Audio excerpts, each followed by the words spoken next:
اپنی طرف سے تعریف نہیں کرتا، مولوی سعید احمد اسد صاحب بریلویوں کا بہت بڑا مناظر ہے، اس نے ایک بیان میں حدیث پڑھ کے استدلال کیا کہ ما احدث قوم بدعۃ الا رفع مثلها من السنت، کہتا ہے کہ نبی پاک صلی اللہ علیہ وسلم نے بدعت کی تعریف کی ہے کہ بدعت اسے کہتے ہیں جو دین کو آ کے بدل دے۔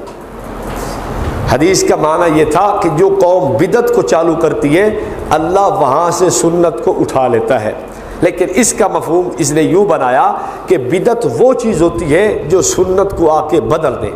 مثال کے طور پہ اذان سنت تھی، اذان دی جاتی ہے اللہ اکبر سے، اور اس نے حی علی الفلاح سے شروع کی، حی علی الصلاح پہ اور حی علی الفلاح پہ چہرے کو پھیرا جاتا ہے، اس نے اللہ اکبر پہ چہرے کو پھیرا اور اشہد ان محمد رسول اللہ پہ چہرے کو پھیرا، تو اب یہ شریعت کو بدل رہا ہے نا، لہذا بدعت ہے۔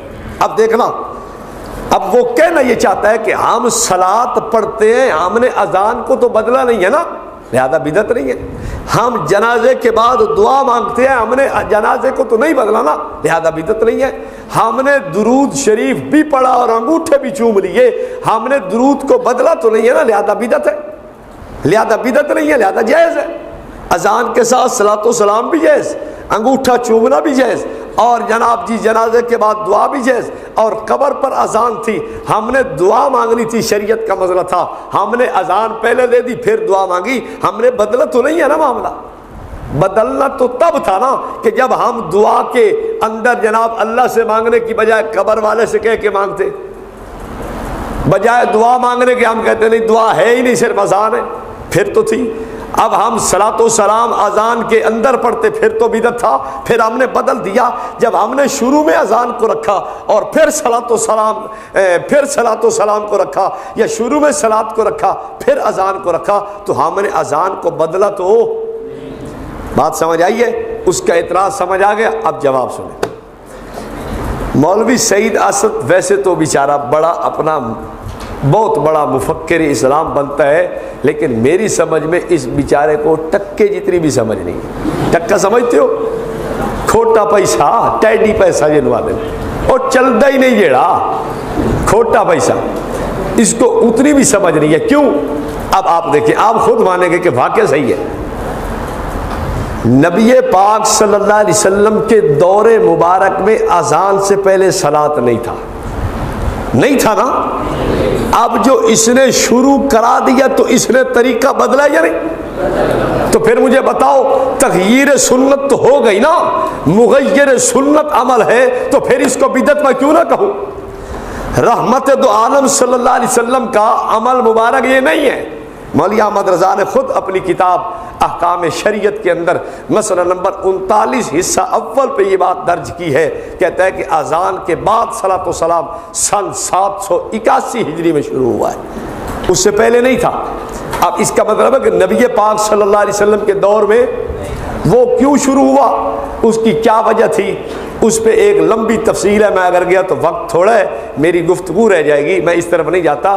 وہ کسی وقت کے لیے شروع ہوا تھا، اس کے بعد پھر کوئی یہ لمبا عرصہ نہیں چلا۔ یہ ہندوستان میں مولانا احمد رضا خان کی مہربانی ہے، یہ اسی کو اس کا نامہ اعمال میں یہ چیز داخل ہوگی کہ یہ اس کا شروع کرنے والا یہی ہے، بانی یہی ہے۔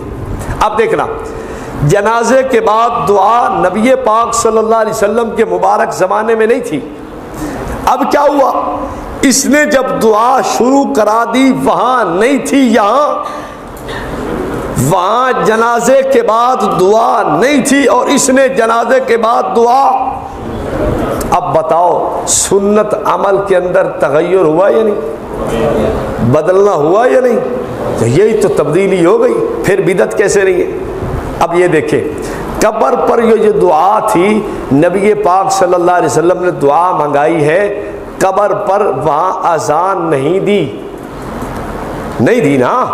اگر دی ہے تو بریلوی جرأت کر کے اذان ثابت کرے۔ ویسے ایک میں نے ان کو مشورہ دیا ہے کہ، اور میں نے بڑی چیلنج سے بات کہی ہے، اور آپ بھی کریں چیلنج سے، مولوی احمد رضا خان کے دادے کی قبر پہ اذان کس نے دی ہے؟ تم بندہ پیش کرو، ہم مسلک چھوڑیں گے۔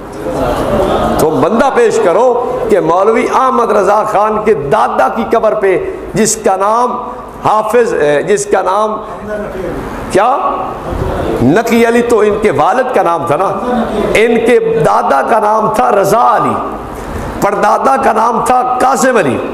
میں ان سے کہتا ہوں رضا علی کی قبر پہ اذان تم ثابت کرو، مسلک ہم چھوڑیں گے، لیکن بریلوی اس پہ جرت کبھی نہیں کر سکتا۔ میں احمد رضا کی دادی کی قبر پہ بات کرتا ہوں کہ اس کی قبر پہ اذان کس نے دی، حوالہ پیش کر۔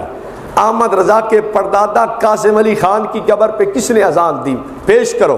احمد رضا خان کی پردادی کی قبر پہ اذان کس نے دی، اس کے نانا جان کی قبر پہ اذان کس نے دی، اس کی نانی اماں کی قبر پہ اذان کس نے دی۔ بریلویو، اگر تم اب شیطان کو بھگانے کے لیے بھاگتے ہو تو جو اتنا لمبا عرصہ سے شیطان قبروں میں پڑا، پہلے اسے تو نکالو، وہ وہی کے وہی پڑے ہیں، وہ تو وہی پڑے ہوئے ہیں، اور آپ کو اب پریشانی لگ گئی کہ یار یہ جو نیا ہم نے مردہ دفن کیا اس کی قبر میں شیطان ہے، لہذا اس کو بھگانا چاہیے۔ بات سمجھ آ گئی؟ اب دیکھیں مولانا سعید اسد صاحب کہتے ہیں کہ بدعت وہ ہے جو سنت کو کیا کرے، بدل دے۔ اب جہاں جہاں انہوں نے بدعات کو شروع کیا ہے وہی سنت کو کیا کیا، ختم کر دیا۔ اب حدیث کا مطلب سمجھے سعید اسد صاحب، حدیث تو ہمارے ساتھ تھی، آپ نے مطلب غلط کیا۔ حدیث کہتی ہے ما احدث قوم بدعۃ الا رفع مثلها من السنہ، جب کوئی قوم بدعت کو چالو کرتی ہے سنت طریقہ ان سے اٹھا لیا جاتا ہے۔ اذان سے پہلے صلاۃ سنت طریقہ نہیں تھا، اذان سے پہلے صلاۃ نہ ہونا یہ سنت طریقہ تھا۔ آپ نے جو اذان سے پہلے صلاۃ شروع کرائی تو سنت طریقہ اٹھا لیا گیا۔ اب آپ کی طرف وہ سنت طریقہ نہیں ہے۔ جنازے کے بعد دعا نہ کرنا سنت طریقہ تھا، اب آپ نے شروع کر دیا تو وہ سنت طریقہ۔ قبر پہ اذان نہ دینا یہ سنت طریقہ تھا، آپ نے اذان شروع کر دی تو وہ سنت طریقہ اٹھا لیا گیا۔ اچھا ایک اور بات کرتا ہوں، ایک بدعت کی تعریف اور کی ہے ان لوگوں نے، کہتے جی ویسے میں حیران ہوں ان لوگوں کی عقل پہ بھی۔ مولوی سعید احمد اسد صاحب سے پوچھا گیا حضرت بلال نے رضی اللہ تعالیٰ عنہ اذان کہاں سے شروع فرمائی؟ تو وہ کہنے لگے اذان شروع فرمائی اللہ اکبر سے، کہاں پہ ختم کی؟ لا الہ الا اللہ پہ۔ کوئی یہ جو صلاۃ آپ پڑھتے ہیں وہ مؤذن انہوں نے پڑھا تھا؟ اگر کسی روایت میں ہے کہ وہ پڑھتے تھے سنائیں آپ؟ چپ۔ کہنے لگے بات یہ ہے کہ ہم نہ اس کو دین سمجھتے ہیں، نہ قرآن سمجھتے ہیں، نہ حدیث سمجھتے ہیں، ہم تو تمہیں جلانے کے لیے پڑھتے ہیں۔ ہاں کلپ موجود ہے، میں یوں نہیں کہہ رہا، کلپ اس کا نیٹ پہ موجود ہے، ہم تو تمہیں جلانے کے لیے پڑھتے ہیں۔ حالانکہ سعید اسد صاحب کو پتہ ہونا چاہیے کہ اگر دنیا میں بندہ جلتا ہے تو آخرت میں بچ جاتا ہے، اور اگر آخرت میں جلتا ہے تو پھر دنیا میں نہیں جلتا۔ یا تم ان کو جلاؤ، قیامت میں تم جلو گے، ٹھیک ہے نا؟ الدنیا سجن المؤمن و جنت الکافر۔ اگر یہاں ان کو جلا رہے ہو تو پھر ان کے لیے تو دنیا قید خانہ ہوئی، تمہارے لیے بڑی راحت ہے، اور آخرت میں چھترول تمہیں ہوگا، پھر تیاری کر کے جاؤ۔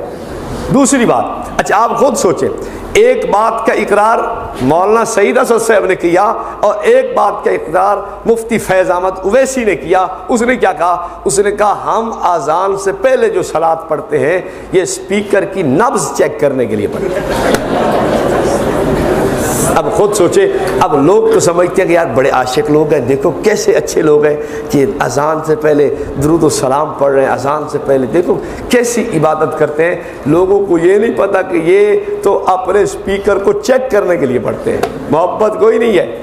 اب آپ خود اس کا تجربہ کر لیں، جن مساجد میں اسپیکر نہیں ہے وہاں اذان سے پہلے صلاۃ بھی نہیں ہے۔ اچھا جب بجلی چلی جائے، اسپیکر ہے بجلی نہیں ہے، پھر بھی صلاۃ کی، تو آپ اس کا مطلب تو معلوم ہو گیا نا کہ یہ جو اسپیکر سے پہلے پڑھ رہے تھے یہ اسپیکر کو چیک کرنے کے لیے پڑھتے ہیں۔ خیر، بدعات پہ ایک میں اب آپ کو اصول عرض کرنے لگا ہوں، ذرا توجہ سے۔ آپ جب ان سے بات کریں گے کہ بدعات اس کو کہتے ہیں جو خیر القرون میں نہ ہو، اس دور میں جس کی ضرورت تھی اور اس کو نہیں شروع کیا گیا، آج اگر شروع کیا جائے گا تو وہ دی چیز بدعت ہے۔ مثلا ثواب کی ضرورت اس دور میں تھی یا نہیں؟ بولیے نا، درود پاک پڑھ کے ثواب لیا جائے، یہ ان کو بھی ضرورت تھی یا نہیں؟ انہوں نے اذان سے پہلے ثواب کمانے کے لیے درود نہیں پڑھا، تو اب وہی بات کہ درود پڑھتے ہیں ثواب کے لیے، یہ وہی علت ہے جو پہلے بھی تھی۔ ہاں کوئی ایسی چیز ہوتی کہ جو پہلے نہ ہوتی پھر تو اس کی گنجائش تھی کہ اب یہ مجبوری ہے۔ مثلا ایک آدمی ڈاکٹر کے پاس چلا گیا، اس نے ڈاکٹر سے کہا جی میری طبیعت بڑی خراب رہتی ہے، میری ٹانگ میں بڑا درد ہے۔ اس نے جب چیک کیا تو نے کوئی ہوئے تو بہت بڑا پھوڑا بنا ہوا ہے، اس کا تو آپریشن کرنا پڑے گا۔ اس نے کہا جی میں تو آپریشن نہیں کراؤں گا، میں تو پکا وہاب بھی ہوں، غیر مقلد ہوں۔ اس نے کہا کیسے؟ کہتے اس لیے کہ یہ تو نبی پاک علیہ السلام نے کبھی نہیں کروایا، کوئی ٹانگ کا آپریشن نہ کہا ہے، تو میں کیسے کرواؤں؟